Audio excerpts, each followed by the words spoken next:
Chapter 8. Our Inner Ape, a Darling, and the Human Mind. The idea that human beings have been endowed with powers and properties not found elsewhere in the animal kingdom or the universe, so far as we can tell, arises from a simple imperative. Just look around. It is also an imperative that survives the invitation fraternally to consider the great apes. The apes are, after all, behind bars of their cages, and we are not. Eager for the experiments to begin, they are impatient for their food to be served. They seem impatient for little else.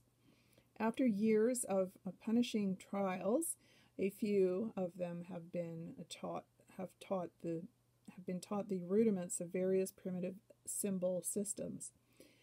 Having been given the gift of language, they have nothing to say. When two simian prodigies meet, they fling their signs at one another.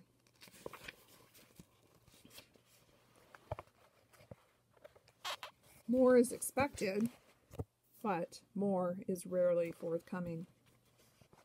Experiments conducted by Dorothy Cheney and Robert Seyfarth, and they are exquisite, indicate that, like other mammals, baboons have a rich inner world, something that only the intellectual shambles of behavioral psychology could ever have placed in doubt.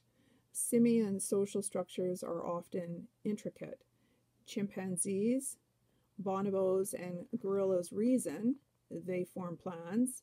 They have preferences. They are cunning. They have passions and desires, and they suffer. The same is true of cats, I might add. In much of this, we see ourselves. But beyond what we have in common with apes, we have nothing in common. And while the similarities are interesting, the differences are profound. If human beings are as human beings think they are, then religious ideas about what they are gain purchase. These ideas are ancient. They have arisen spontaneously in every culture. They have seemed to men and women the obvious conclusions to be drawn from just looking around. An enormous amount of intellectual effort has accordingly been invested in persuading men and women not to look around. The idea that human minds are the product of evolution is an unassailable fact. Thus, nature is an editorial. Should anyone have missed the point, nature made it again. With all the deference to the sensibilities of religious people, the idea that man was created in the image of God can surely be put aside. Those not willing to put aside such sentiments, the scientific community has concluded are afflicted by a form of intellectual ingratitude. It is remarkable how widespread ingratitude really is.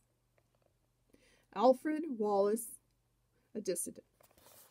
Together with Charles Darwin, Alfred Wallace created the modern theory of evolution.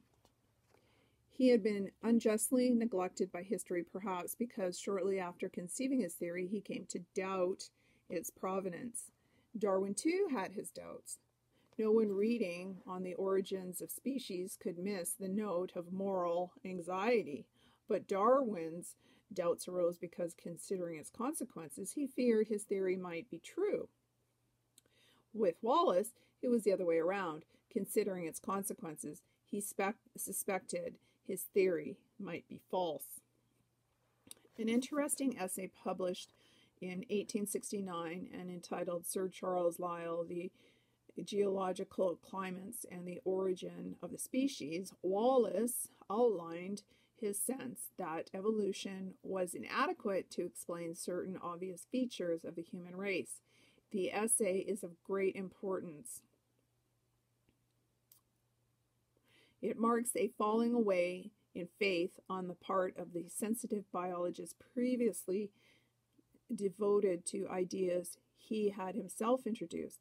Certain of our physical characteristics, he observed, are not explicable on the theory of variation and survival of the fittest. These include the human brain, the organs of speech and articulation, the human hand, brain,